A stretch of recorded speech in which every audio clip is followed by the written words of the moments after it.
having him as your wide receiver 2 for the remainder of the fantasy playoffs and what should be a productive wide receiver on your roster at one of the biggest times of the fantasy season. The New York Giants converted their entire wide receiver room into Wendell Robinson. I'll give him the side eye, I'll just give him the quick, all right, I'm going to have you in the circle of trust, but just maybe keep your heels on the edge of that circle, bud. This year, it's been much better for Tank, and I am very happy to be the Tank commander.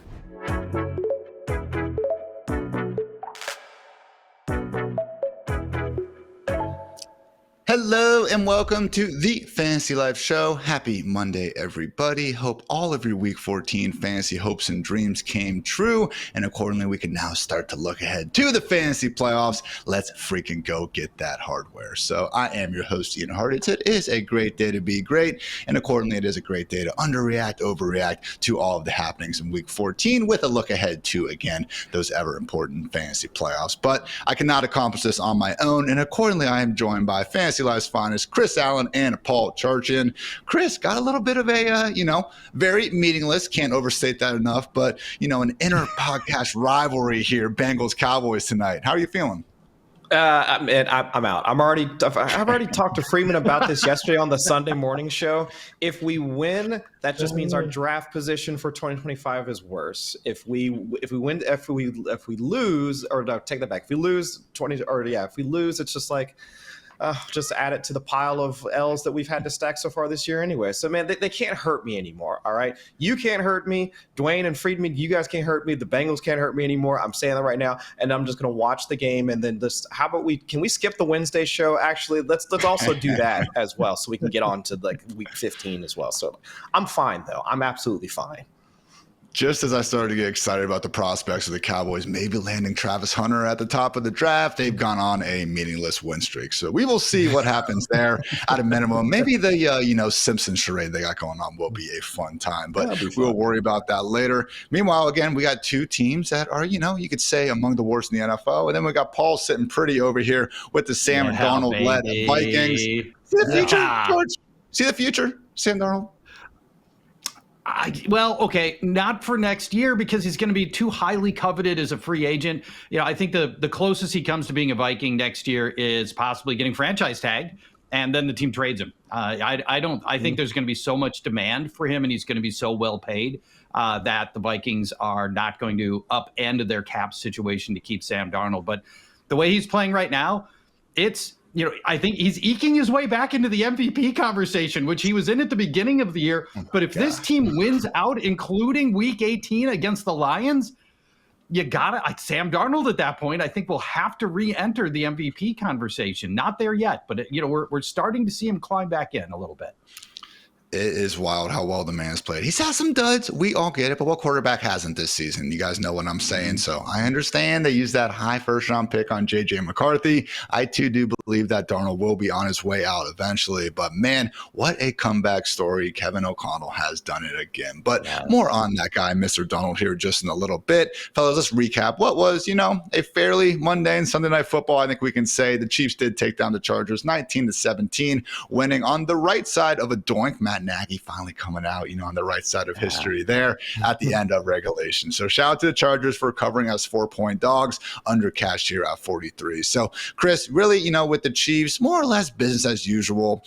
Football nerds will tell you, no, it's actually still a fun offense. It's just, so successful and, death by 1,000 paper cuts. You just don't appreciate football enough if you don't enjoy watching the Chiefs play. So I get it. It works great in real life. You can call them the worst 19-1 team in the last 20 ever if you want to, man. It is certainly effective at winning football games, but not exactly filling up the box score in fantasy land, especially, Chris, with Isaiah Pacheco not exactly getting that workhorse role that maybe we were hoping for in his second game back from injury. Right, just fewer than 50% of the snaps now in back-to-back games with him being back, and of course having to mix in with Samaje Perine taking the 2-minute stuff, and also either Carson Steele or Kareem Hunt mixing in short yardage situations. This is a nightmare. I don't know why folks have been so excited about trying to roster him, because at least looking at how the Chiefs want to deploy all of their running backs, everybody kind of has their function.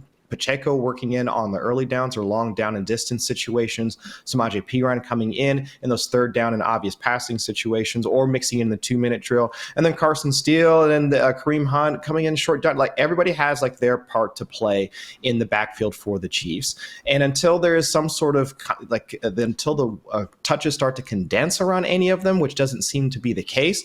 I know Pacheco's got in a few more snaps, and that could just be to kind of knock the rust off after him coming back from injury. But otherwise, I mean, this is just more of a headache for fantasy managers to have to sift through, especially at the worst time of the year where you want to know where your touches are going, because you need all those fantasy points to continue to advance to the playoffs. So I want nothing to do with this. I want nothing to do with the wide receiver game. I mean, DeAndre Hopkins got 24% of the targets and still only scored 13 PPR points. And he got a touchdown too.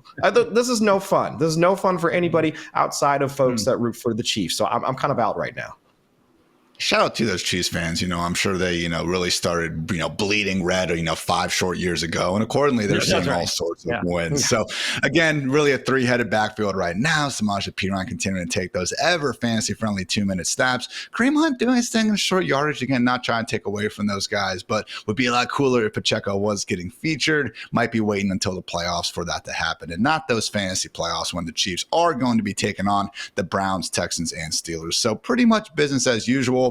Other than, even to lesser extents than usual, Mahomes and Kelsey can't overly be trusting anyone. But good jobs by Hopkins, finding the end zone. Xavier Worthy also 41 yards on 6 targets. But Charch, let's move on to the Chargers, who were unfortunately playing without the services of number 1 wide receiver Ladd McConkey, and really did see them, missing him both in the real life sense and also in fantasy land. Justin Herbert just 213 yards and 1 passing touchdown, despite Gus the Bus Edwards in the run game not having too much success, particularly in the first half. So what did you see out of these Chargers wide receivers, Paul? And do you think there's anyone we can rely on fantasy moving forward? God forbid if Ladd's going to miss another game or two.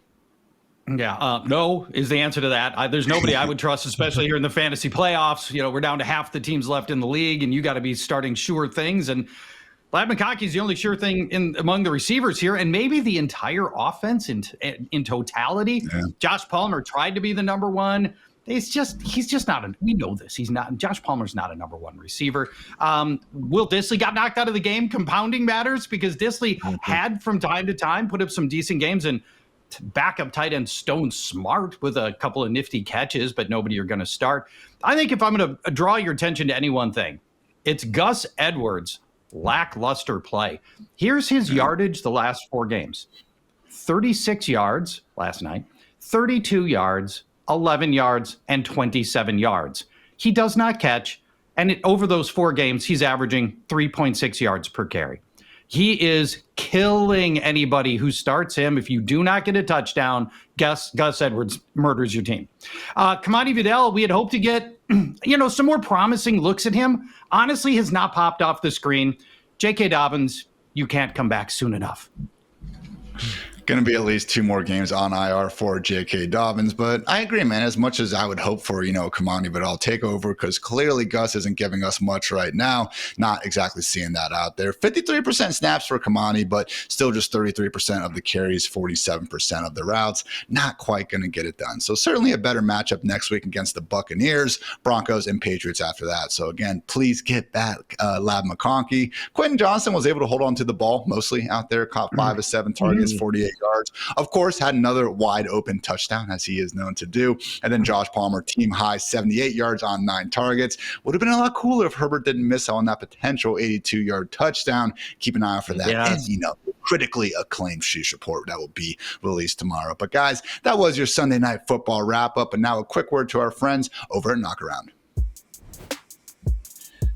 Get some shades on over here. I'll go with the Bears. Shout out to producer Swing. I happen to do like these, orange lenses, navy blue frames, and just can't stress enough how much I like Knockaround in general. Yes, I'm saying that because they're a sponsor, but I kid you not, guys. I've been rocking these things since I was a young college man with no beard on my freaking face at that point. And now I got, even more pairs of Knockaround. So how little things change over the years. But you can find these for yourselves over at knockaround.com. knockaround.com for your holiday shopping. And again, affordable, great looking and high quality sunglasses at less than $50. UV 400 protection for your peepers. And again, officially licensed NFL collection. Also plenty of other, quote unquote, more regular sunglasses. My wife, my mom, everyone I know is getting into my knockaround collection, which is fine. I'm trying to be a, giving person over here. 'Tis the season after all. But yeah, go get some for yourself. Go get some for your loved ones. Go do all that over at knockaround.com. Just remember, use code LIFE, LIFE, for free shipping. Again, over at knockaround.com. All right, fellas, it is Monday here on the Fantasy Life Show, which means it is time to overreact to some of the bigger performances from Sunday. And Charch, we'll start with you. Mentioned at the top of the show, but Sam Darnold, man, putting up all kinds of numbers fresh off that 5-touchdown performance. First Vikings quarterback with 5 passing touchdowns in a game since Dante Culpepper. Get your roll on. Is he at this point? Is he at this point, Paul, an every week fantasy starter in the playoffs? I think he is. And 5 touchdowns, which, by the way, it sounded like a lot for about 2.5 hours till Josh Allen played. And we were feeling pretty good about those 5 touchdowns. Just set a record, an all-time Viking record for the most games with a 100-yard passer rating in a single season. Sam Darnold's got 4 games to go. He's already got 10 100 passer ratings or higher. 5 games ago, Sam Darnold threw 3 interceptions and nearly lost to Jacksonville. Since then, his last 4 games have been just outstanding. Multiple touchdowns in every game, 11 total touchdowns, 0 turnovers. And over those games, here's my favorite part. Sam Darnold averaging 9.3 yards per pass. My man, throwing downfield. Darnold has the league's highest completion percentage on passes of over 20 yards. 56% completion percentage on effectively bombs. He completed 4 20-yarders last week. The schedule going forward for Sam Darnold, to answer your specific question, Ian, about whether or not he's a starter the rest of the way. Chicago next week. Now, Chicago is generally a pretty good pass defense. They got eviscerated last week with their new offensive coordinator. Is it Ernie Washington? I think it's Ernest Washington. I don't know. Maybe his friends call him Ernie. Let's go with Ernie Washington. We'll find out if that's going to be an ongoing problem or not. Then in Chicago, he faced Chicago a couple weeks ago, put up 330 yards and 2 scores on Chicago. And that was on the road. So Chicago's not a stopper for Sam Darnold. Then we've got neutral matchups, Seattle and Green Bay. I think Sam Darnold's good for multiple touchdowns in all of those games. Yes, Sam Darnold can be the quarterback to help you win a fantasy championship. Mm-hmm. Chris, maybe not the easiest matchups on paper, but when you're cooking like Darnold in this Vikings offense, man, sometimes you got to throw those on paper matchups right out the window. Yeah, I think my only concern is just the potential volatility. I mean, Charch noted his high-end average depth of target so far, and that's also up there with the Jameis Winstons, the Jordan Loves. Brock Purdy was up there earlier in the season, and so it can be one of those the double-edged sword type of deals where Sam Darnold can huck it downfield to Justin Jefferson and Jordan Addison, or it can go into the defender's hands and turn into an interception. So far this year, or this over the last 6 games, the Miami's offense, Minnesota's offense, they've been 5th in fewest plays per drive, but they've also been averaging the 5th most points per game. So this is an explosive offense. So at any point, you can see it continue to cook like Sam Darnold has had it operating as so far the past month to 6 weeks.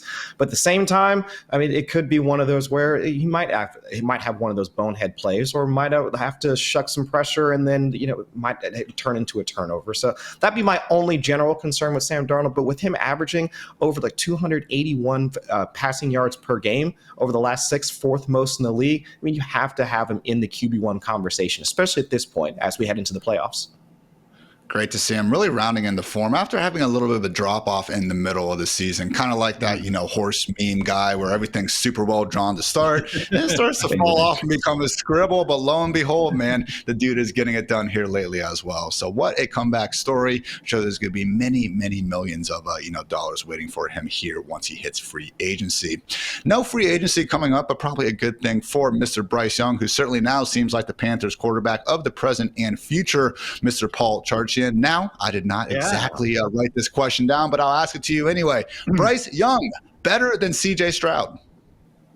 Playing better right now. I think that's objectively better football than CJ Stroud right now, which is something we would never have guessed we'd be saying in this past offseason, looking at the totality of the rookie seasons for Bryce Young and CJ Stroud.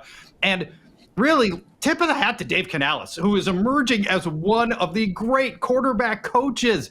He has done such a great job in his last 3 stops, and to see Bryce Young rounding into form right now is honestly delightful. Carolina's first 8 games of this season had a point differential margin of minus 147. That is 18 points per game in that stretch. And look at what's happened over the last 5 games, where Carolina has had 2 wins and 3 painfully close losses. The point margin combined over those 5 games, -8. That's 1.5 points margin per loss. So Bryce Young, another near miss yesterday. So close. If Xavier Legette had simply caught the touchdown ball that was thrown to him, that would have been a win. Last week, if Chuba Hubbard had not simply fumbled the ball at the 30-yard line, that would have been a win. But I guess this helps the draft status of the Panthers, who were not headed to the playoffs anyway. Remind me at the end of this bit to ask you if you think the Panthers will use their first-round pick on a quarterback, because I do not, by the way. Last 5 games, mentioned a couple of wins. Young's at a stage of development where he stopped giving away games. So like step 1 of all these struggling young quarterbacks, this is a case with Will Levis too. Step 1, stop doing dumb stuff and giving away games. He's at that, and now he's getting past that, and he looks poised, calm, in command. He's running 2-minute offenses to give his team a chance to win. And we're really into step 2 of development now with Bryce Young. He's starting to fill out box scores, not super fantasy relevant yet, but you can see it starting to come together. Right now, I'd still rather have CJ Stroud. Don't get me wrong, if I were going to pick one quarterback or the other. But Bryce Young playing great. CJ Stroud also has Nico Collins, which helps. But I will ask both of you, do the Panthers spend their first-round pick this year on a quarterback? Chris? No, I don't think so. I think this is almost the same thought experiment that the Titans were doing with Will Levis in terms of how they built around him over this past offseason and bringing in Calvin Ridley, so on and so forth, and making sure that there are pieces around him so you can evaluate your quarterback. And I think almost the similar thing has happened in Carolina, where he's got the pieces somewhat. I mean, Xavier Legette, we really don't have any evidence to say Xavier Legette wasn't the better that put down $3 million on the Eagles yesterday. So we just don't know. I mean, it could have been in his best interest that didn't happen for him. So that's all I'm saying.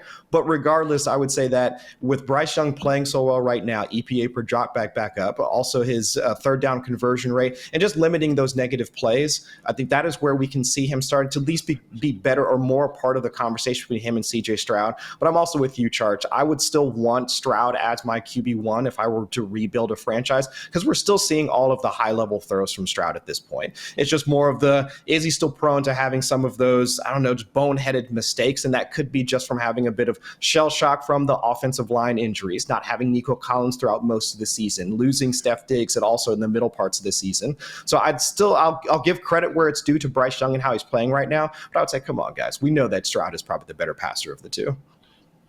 I'm with you. Would take Stroud, moving forward, but man, it certainly has gotten a lot closer. And to Paul's original point, if you just want to look at since week 8 when Bryce got under center, Bryce has been the better quarterback, and that is just a fact. So it's only 19th in EPA per dropback, 20th in CPOE. I think you can make an argument it's more so Stroud being bad than anything, but at a minimum, guys, Bryce playing so much better than he did as a rookie, and especially during that godforsaken start to the 2024 season. So great stuff there for the Panthers, and great stuff for any Jerry Jeudy truthers out there. Certainly not Steve Smith Sr., but any fantasy manager that was lucky enough to pick him up, Paul, maybe just found themselves a wide receiver 1, man. I mean, this guy is wide receiver 4 in PPR points per game since Jameis took under center in week 8, and my God, he leads the entire NFL in receiving yards. So at this point, Charch, we looking at borderline wide receiver 1 in the fantasy playoffs?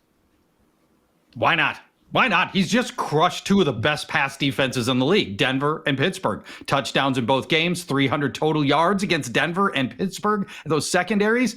And since Jameis Winston took over, he's averaging 18 yards per reception and 111 yards per game. We'll take that. Now, as we look forward, the schedule, pretty favorable. Kansas City's pass defense slumping of late. Over the past 5 weeks, the Chiefs have allowed the 4th most yards to wide receivers. Then after that, week 16, Jerry Jeudy's going to punch some tickets to the championship game. It's a semifinals opportunity against Chris's Bengals, arguably the worst pass defense in the league right now. Cincinnati's allowed 6 wide receiver touchdowns in the last 3 games. So, yeah, Jerry Jeudy looks like he is going to be a playoff force. I believe I will have him ranked. Guys, you can think about this for your own rankings. I think I'm going to have Jerry Jeudy sitting in that wide receiver 12 to 14 range these next couple of weeks. Has benefited Chris from no Cedric Tillman dealing with that concussion, but not a guarantee he's going to be back. And to Paul's main point, I mean, he's already overcome the toughest matchups on the schedule. You think with some softer layups on the way that maybe even the good times keep on rolling. Yeah, I would have to say so. I'll put him at a mid-range wide receiver 2 with wide receiver 1 upside. It would be the easier or best way, at least for me, to categorize him. Around 25% of the team's targets saw, but 40% of their air yards in back-to-back games. Really, the only tough part was him going up against the Steelers defense just this past week, kind of limiting him, putting down in like the 16-ish% target range. But still, moving forward, Charch mentioned Chiefs, Bengals. Even the last week, I would say that going up against the Jalen Ramsey-led defensive secondary for the Dolphins would have been something of a tough out. But we just watched Aaron Rodgers and Garrett Wilson dog walk him up and down the field for Aaron Rodgers, one of his better days as a quarterback. So if this is how we can expect Jerry Jeudy with his route running to be able to beat a lot of man and press coverage and also be able to operate well in both the intermediate and deep parts of the field, having him as your wide receiver 2 for the remainder of the fantasy playoffs, and especially with that schedule, yeah, you're looking at a fairly good schedule and what should be a productive wide receiver on your roster at one of the biggest times of the fantasy season. Again, kudos to Jeudy and everyone else we just talked about for their, prolific performances here on Sunday. But now, guys, going to start to look ahead to week 15, those ever important fantasy playoffs, figure out who is and who is not in our circle of trust. But before that, a quick word to our friends over at Game Time. Guys, we all know there's nothing like being at a game in person, and I do love them, from hockey events to actually going to fights, football games, baseball, you name it. I am a fan, but hey, sometimes, we need to take our sports hat off, and Game Time can even help you find tickets for concerts and shows as well. I was lucky enough to use their services to help go to a Zach Bryan and Deadmau5 concert over the past summer, and I can confirm that it was, in fact, a good time, especially because how easy Game Time makes the entire process. And I was also actually scrolling through the Game Time app the other day, and I even came across a new feature called Game Time Picks, and it is a total game changer. Game Time Picks curates your experience, showing you the best deals on great seats, and they make it so easy that it is truly a no-brainer, people. Seriously, Game Time takes all of the guesswork out of buying tickets, and you can do it for yourself. All you have to do is download the Game Time app, create an account, use the code LIFE for $20 off your first purchase. Terms do apply, but again, all you have to do is create an account, redeem code LIFE, LIFE, for $20 off. Download Game Time today, because what time is it? Game time. All right, fellas, circle of trust always brings me back to the, great American classic, Meet the Parents. Sometimes you're in the circle of trust and sometimes you are not. So, Charch, let's kick things off with Zach Charbonnet, who, man, as long as Kenneth Walker is out of the picture, certainly seems like Charbonnet will be in our fantasy circle of trust. Yeah, for sure. You can't really evaluate Charbonnet until we know more about what's going on with Kenneth Walker, and we don't know what his status is for this coming week yet. Although it's safe to say he had been laboring for weeks. I mean, he had not looked like himself for a long time. And here's the Seahawks. You're in first place in your division. Rams are on your heels, so you can't necessarily just rest for the sake of resting, but it kind of does make sense to make sure Walker's closer to 100%, because this team's probably one way or another, Seattle, getting into the playoffs. So I'd like to think that they're going to be cautious with Walker, maybe give him one more week off if he needs it. But loved what we saw from Charbs yesterday. 29 touches, 193 combo yards. He has scored in all 3 of his starts for Kenneth Walker. Hey, here's 3 starts right here for Kenneth Walker. We love to see that. Surprisingly agile for a taller, heavier runner, a 27% avoided tackle rate. Now, if you apply that 27% to the NFL's starting runners, he would be tied for number 1 with James Conner. Now, granted, on a much smaller sample size for Zach Charbonnet than these other runners who have been season-long starters, but nevertheless, it's a very telling stat that a 27% avoided tackle rate. I think Charbonnet is an absolute starter in any game Walker misses, and he would probably sit between running back 10 and running back 20, depending on opponent for me, and any game that Walker's out on. He gets Green Bay next week. Tougher matchup with Minnesota after that. That one is pretty thorny. Week 17, Chicago just got run through by Isaiah Guerrero. So really, 2 out of these next 3 games, if Charbonnet's your starter, it looks like a green light to me. Yep. Chris now have 3 games with Kenneth Walker out, and Charb has racked up snap rates of 96%, 84%, 80%, 1931, and 29 touches. I think 1921, and 29 touches. So that is legit 2005, your dad's workhorse running back here, but we have him in 2024. Right. And this is why throughout most of the season, we've been advocating for folks having those types of running backs stashed on their benches for this exact type of situation. Now, of course, in the Guerrero case that we talked about, if you didn't have, I think you put out the tweet a couple of weeks ago or last week, Ian, if you didn't have Isaac Guerrero or any of the 5th round running backs that are stashed on the San Francisco 49ers back on their roster, I mean, what were you even doing? You're probably terrible at fantasy football and life. But for this case, you have to have the Zach Charbonnets or the Tyler Algiers and the Ray Davises, or Isaiah Davis, for the Jets, on your roster. But still, this is where you get that type of workload that allows you to get into the fantasy playoffs. I mean, over 75% of the team's carries. Walker so far this season, only 2 games with 70+% of the team's carries, 24% of the targets for Zach Charbonnet. Walker has 3 games over 20%, never got to a 24% target share at any point this season. And they just gave Charbs all that workload where he is a requisite RB1. So if we do see another game with Walker having to sit, he is a Charbonnet has to be locked into your roster, especially for the playoffs.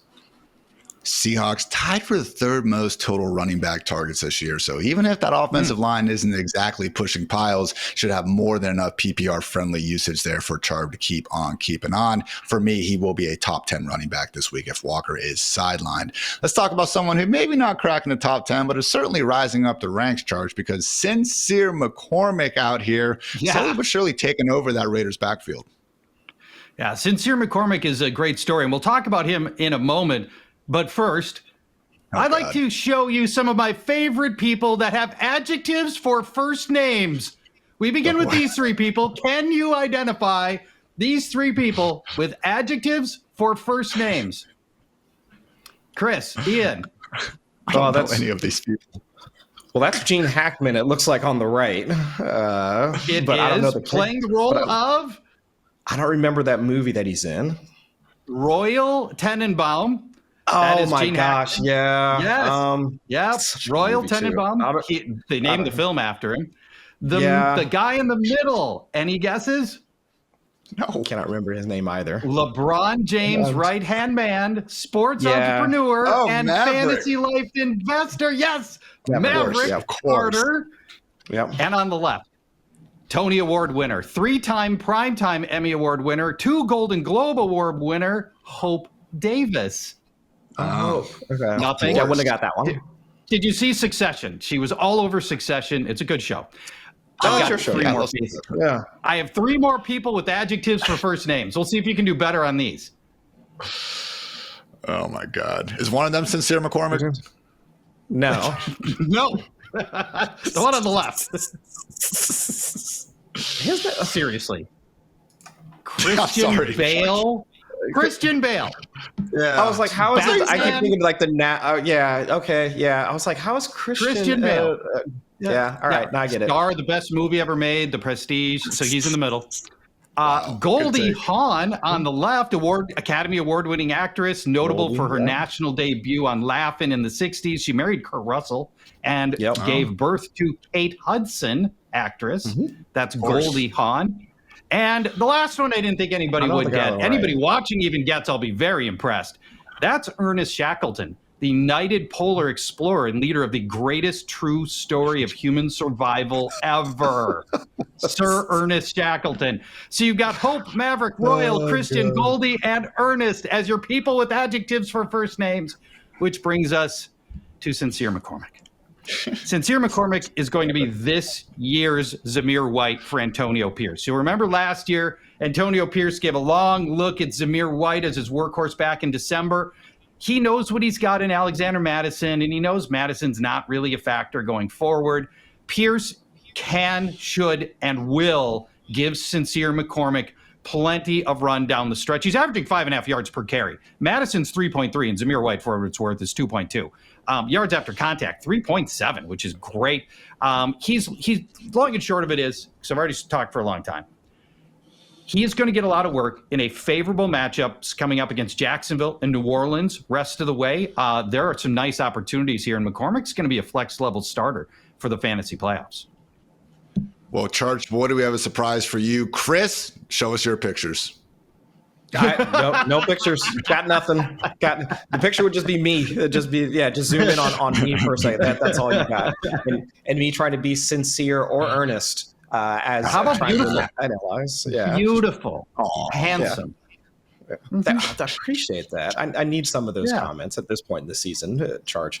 But my only concern for Sincere would be the offensive environment for him moving forward, because now they have to switch off of AOC to Spencer Rattler, dropping down to I would assume under like 200 yards per game, which should limit his number of touches. Not Spencer Rattler, Desmond Ridder, once they get into the red zone, to be a lack of touches there. But good matchups, to Charch's point: Jacksonville, New Orleans. Those are top 10 matchups against the running backs. That's according to our DVP tool available on the site. So if there's going to be the workload going to be there for him, the matchups also are going to be there for him. But just can Spencer Rattler continue to, or Desmond Ridder continue to get the ball to the guys that we want so they get into the red zone?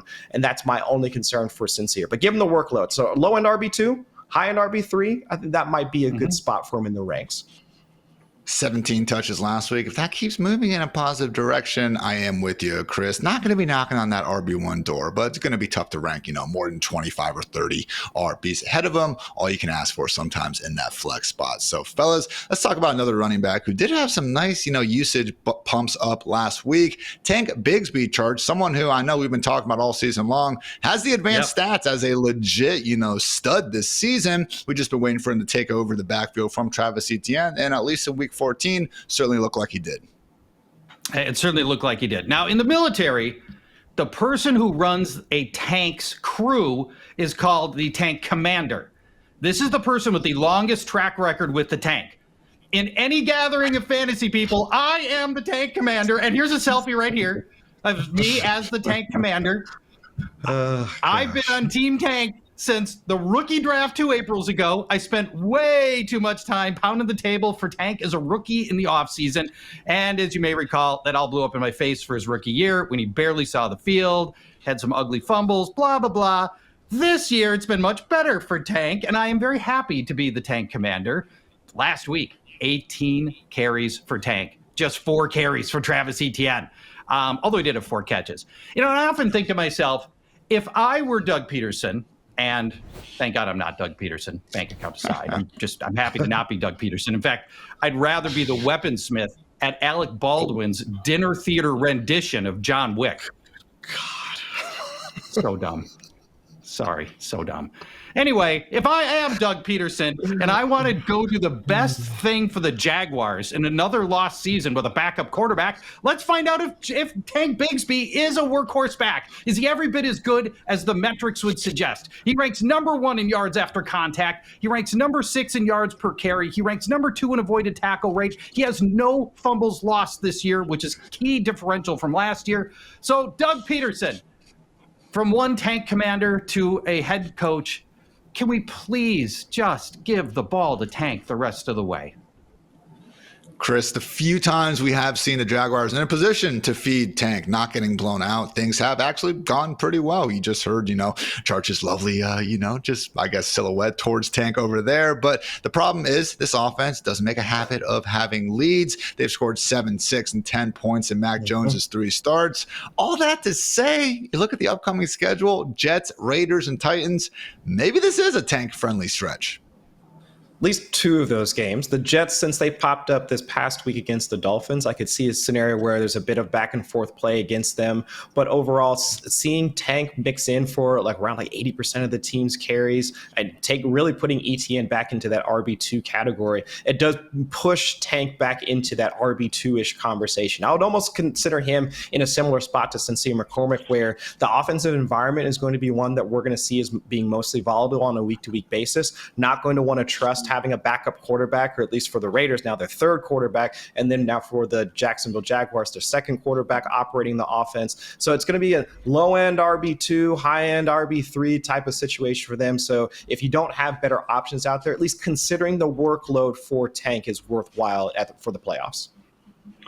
Talk about another evolving backfield. The Breece Hall-less Jets were forced to turn to Braelon Allen and Isaiah Davis last week. Not a given that we're going to see Breece shut down for the season. In fact, Adam Schefter and Rappaport have shot down that notion and even said there is a chance for him to suit up in week 15. But Charch, at least for week 14 with Breece sideline, didn't exactly see a Braelon Allen takeover. No, we did not. And, frustratingly, I mean, look, when Breece Hall was the workhorse back, we didn't really trust him as a fantasy starter because this offense had been so bad. Now we're in a wholesale timeshare in New York in one of the league's least reliable offenses. Jets ranked 23rd in points scored. They ranked 26th in rushing yards per carry. Over the last 9 weeks, New York's averaging 17 points per game. Braelon Allen averaging 3.6 yards per carry. Isaiah Davis, 4 yards per carry. I mean, and the eye test honestly isn't that much. It doesn't change much for me. They look like 3 and 4 yard per carry guys. All that said, they are young. Maybe they'll get better. I mean, they're very, very green. There's room for Braelon Allen and Isaiah Davis to get better. Maybe they do. Jets travel to Jacksonville next week. That is a predictably favorable matchup. But the first round of the playoffs coming up, even against Jacksonville, are you going to try to guess which of the 2 Jets running backs might maybe put up a fantasy meaningful game? I am not. I am not either, Chris, which is unfortunate because, again, they have a good matchup against the Jaguars and the Rams and the Bills. But with this offense's low overall scoring ceiling and the pretty much split backfield we saw last week, I don't think it's going to be too tough to rank at least 24 running backs ahead of both. No, and of course, with Aaron Rodgers trying to lean a bit more on his wide receivers, maybe to get himself into the higher end QB1 conversation, because we know that there is a little bit of vanity to Rodgers' game. I would say that it's tough to start either of those 2 guys. So keeping them on your roster and seeing if that workload, if any sort of injuries start to shake out so that we see a bit more of Allen or Davis, okay, that makes sense. But starting either one of the 2, that's a tough call, especially at this point in the playoffs. Not exactly in our circles of trust, but maybe the wide receivers we're about to talk about will be right after a quick word to our friends over at DraftKings. The days of waiting in lines at midnight to get the best Black Friday deal are over. Now all you got to do is check out our partners over at DraftKings Sportsbook who have touchdowns on sale all weekend long. Now that is something to get excited about. And did you think that was it? Well, right now, all new DraftKings customers who bet just $5 will get $150 in bonus bets if your bet wins. Just download the DraftKings Sportsbook app and sign up using my promo code FANTASYLIFE. The crown is yours. That's right. Check out the DraftKings Sportsbook app all weekend long to stay up to date on all the touchdown offers available. And don't forget to stay in on the action. Use your $150 in bonus bets on DraftKings same game parlays for a shot at an even bigger payout. Combine multiple bets together from the same game. If sports betting is not yet available in your state, don't worry. You can still join in on all the fun with DraftKings Daily Fantasy and have the shot to win cash prizes. Download the DraftKings Sportsbook app now. New customers use my promo code FANTASYLIFE and bet just $5 on any wager to get $150 in bonus bets if your bet wins. That's promo code FANTASYLIFE only at DraftKings Sportsbook. All right, guys, Bills wide receivers. You may have heard Josh Allen accounted for not 1, not 2, all the way up to 6 touchdowns yesterday. And accordingly, that meant good things for Khalil, Shakir, and Amari Cooper. But Charch, as we've seen, haven't exactly been the best, models of consistency in fantasy land. Are you buying each of their week 14s continuing into the fantasy playoffs? Well, for Khalil Shakir, for sure. I mean, he was always in the circle of trust. We talked about him in the preseason. Loved him back then, and he's rewarded us with very consistent play. Does Khalil Shakir give you explosive upside? Well, no. Well, except yesterday when every Bill, except James Cook, had explosive games.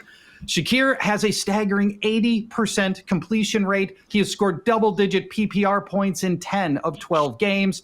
He's that rare slot guy who will routinely lead his team's receivers in route rate, target rate. Shakir's the guy nobody regrets starting. And you won't regret starting Shakir next week against the Lions and slot cornerback Amik Robertson, who is a weak point in that secondary. Now, Amari Cooper, on the other hand, way too scattershot for me, Chris. Very inconsistent production so far in Buffalo. He was, sure, great yesterday. Everybody was, but almost invisible for like the totality of his time in Buffalo before that. And then Keon Coleman probably comes back next week. That's going to muddy the waters for Cooper as well, because that's another outside receiver, and it totally daggers Mac Hollins. So I'm much more nervous about Amari Cooper than I am Khalil Shakir, who I'm going to continue starting for those 8, 10, 12 PPR points that he seems to give me every week. Chris, not just Keon Coleman coming back, but also Dalton Kincaid probably sooner rather than later. And again, it's a great passing game. No one debates that, but got a little bit of that Green Bay Packers, sort of vibe where we know there's going to be production to be had, just kind of tough to pinpoint exactly who's going to get it.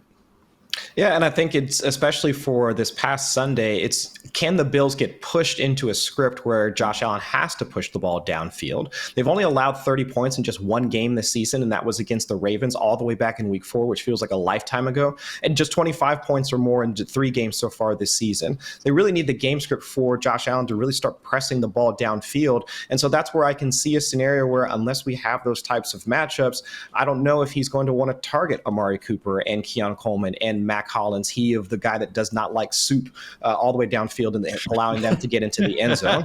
So I would say we've got a couple of matchups that might be able to do it, right? They play the Lions next week, so that might be a good one where we see that back and forth type of environment for them. Against the Patriots, I mean, could Drake May, also the lesser version of Josh Allen, they're like, shaking and baking while he's on the field and throwing some balls down the field. Could that also get that type of matchup? Maybe. And then the Jets in week 17, okay, probably not as much. So we got a couple where, yes, Amari could be a guy that might be just right outside the circle of trust if he continues to hold off Keon Coleman, Mac Hollins, the rest of those guys. But Khalil Shakir, with having over a 25% target share in 4 straight games, I mean, that's where you have to have him in your lineup if you got him. Shakir, at least 5 catches in 6 of his last 7 games, the only exception being that snowy Sunday Night Football win over the Niners. Meanwhile, yes, nice week 14 for Amari Cooper, 14 targets, fellas. That said, week 7 through 13 combined only had 13 out there. So a little bit of injury-induced stuff going on, but yeah, certainly feeling better about Shakir's week-to-week floor than anyone else in Buffalo. Wide receiver room, I should say, at the moment. Let's talk about someone else who is getting in our good graces recently, and that is one Jaylen Waddle. Charch, he has 18.9 PPR points per game across his first 3. Quite a bit better than that 7.9 average he had during his first 10 games of the season. Which version do you think we're getting the rest of the way, though? Yeah, he's been a wide receiver 2 in 4 of the past 5 games, which is a dramatic uptick for Jaylen Waddle, who hurt us badly through the first 2 months of the season. And here's why, by the way, it's all coming together. Tua's throwing his arm out of socket. Last 3 games, 40 passes, 46 passes, and yesterday, 47 passes, granted a little bit of an overtime. That's enabled Tua to target Waddle much more often, including a season high 12 targets yesterday.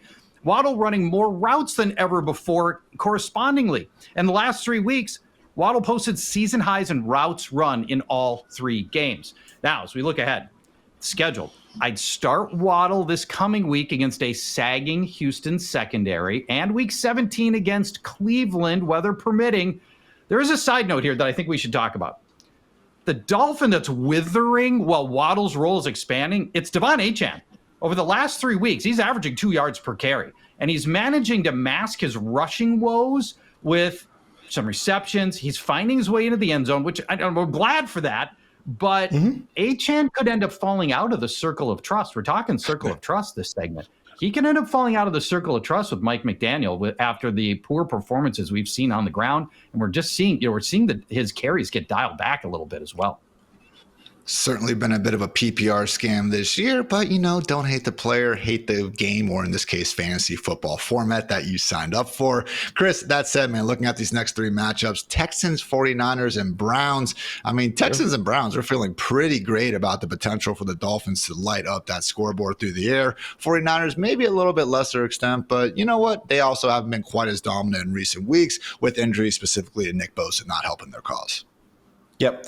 And I would say for Waddle, it's just I'll give him the side eye. I'll just give him the quick all right, I'm going to have you in the circle of trust, but just maybe keep your heels on the edge of that circle, bud. So maybe because look at his past 5 weeks. 22% target share in week 10, down to 9%, up to 12% or up to 23% in week 12, down to 9% in week 13, then up to over 20% this past week. It's oscillated up and down over these past 5 games because Tua has multiple targets, whether it's Tyreek Hill, Devon Achane that you both mentioned, or Jonnu Smith being a great target earner for the Dolphins. It becomes one of those, yes, I want to have a part of that passing game. Is it going to be Waddle? Because of the matchups, yes, but you can look up at that box score and see more of a 4 for 40 versus a 6 for 140 for Jaylen Waddle. Another player who's had a bit of a tale of two halves this year is Giants wide receiver 1 Malik Nabers, but Charch, the days of those top 10 fantasy finishes that were all over the place in September have been over for quite a while now. Still getting the targets, man, but since week 7, we're talking about just the wide receiver 28 in total PPR points. So winnable matchups, we got the Ravens, the Falcons, and the Colts down the stretch, but is he in your circle of trust right now, Charch? He's not. He hasn't scored since week 3 for Malik Nabers. Dang. You might be wondering, hey, Malik Nabers hasn't scored from week 3. I wonder how many players have scored since week 3. Ian, Chris, you want to take a stab at how many players have scored touchdowns since Malik Nabers last scored a touchdown? 113. 128. 190 players have scored touchdowns since Malik Nabers has scored a touchdown back to week 3. Granted, he missed a couple of games in there, but it's so deflating because he's a great player. I'm convinced of it. The totality of the Giants offense is bad. They can't get Malik Nabers into scoring position often. Over the last 8 games, New York is averaging 13 points per game. Nobody's getting fed on 13 points per game in that whole offense. Drew Lock, Tommy DeVito. The real problem, they can't complete passes downfield. And by downfield, I just mean 10 yards downfield. To get 10 yards is this camera to those doors is 10 yards. And when Drew Lock and Tommy DeVito throw 10 yards downfield, their completion percentage is 35%. That's tough. In 3 games, Locke and DeVito have 4 completions per game of over 10 yards. It's a total disaster right now. You can't score enough fantasy points. The New York Giants converted their entire wide receiver room into Wendell Robinson. Yeah. Chris, one of those things where the dozens of us still on the Drew Lock bandwagon haven't had much, if anything, good to say here over the past 2 games. And accordingly, as much as we still might believe in Malik Nabers, the talent, really tough to fully get behind him in fantasy land when, we don't exactly believe in the people throwing him the ball. Yeah, 30% of the team's targets in this past 3 of the last 4, 20% in all 4 games so far. It's just, you love the talent, but you just hate the situation. So whether it's Drew Lock or Tommy DeVito, he falls down into, I would say, the mid-range or high-end wide receiver 2 conversation, but expecting him to put up wide receiver 1 numbers, especially when you need him the most as we're getting into the playoffs, that's a tough ask for Nabers and given this Giants offense. So no, he's not in the circle of trust for me. You're still starting him, but not in the circle of trust. Sad days again for those outside our circle of trust, but never too late to maybe work your way back in. Use that for motivation. But fellas, time for everyone's favorite segment of the week. Time for some guillotine talk. We are on to the chopping block. Just 3 weeks left of this season in Charch. Accordingly, not going to be highlighting as much the players who have been chopped because in more guillotine leagues than not, you no longer can pick them up. So wanted to give you the floor instead to go through your top 3 tips for how to win your guillotine league playoffs. Right. We're effectively in the playoff season for guillotine leagues, just like your regular leagues. And things change and your mentality needs to change. Starting with this. Number 1, you need upside, not safety. All season long, we've been playing to not get chopped. You remember back in September when you were like, oh, just give me 5 points from Tyler Algier. I just need 5 points, Tyler Algier. Back then, if your Guillotine League team scored 70 points, you were safe. But now, 4 teams left. You need to score 130 points to be safe. So guys like the aforementioned Khalil Shakir, who we love, but he doesn't give you enough upside anymore. He was dynamite for us, keeping us off the chopping block for 3 months. He's dead to us now. Now we need upside players. For each one of your players, you should be asking yourself, is there a pathway to 20 fantasy points for this player? Item number 2, change in philosophy number 2. Pay closer attention to the matchups. There are some matchups that could give you pause. Running against, if you're running backs, against the Vikings, the Chiefs, the Ravens, you might want to think twice. Passing against the Jets, the Steelers, the Bears, the Eagles, you might want to think twice. Those defenses can put even very good players on dud games, and even one dud game can be the difference in your season because everybody's got superstars. Prior to now, earlier in the season, everybody was having a couple of dud games on their roster. Now, some of the teams in your league will have no dud games on their roster, and you need to be careful that you don't have one. And then lastly, don't be dazzled by big names. With 18 teams, Guillotine League rosters get very thin at the beginning of the year, very fast. And so most of the year, you're just putting your big name players are automatically in your lineup. Like, hey, this guy's great. I'm going to start him every week. Let's use DK Metcalf as an example. For most of the season, DK Metcalf, automatic starter, 100% in. But now, when you've got a whole roster of DK Metcalf and better level players, don't just auto start guys because of brand name recognition, big name players. Now you really need to decide and look closely at the matchups, how these could possibly play out, and potentially you've got other players that just have a better opportunity to keep you alive.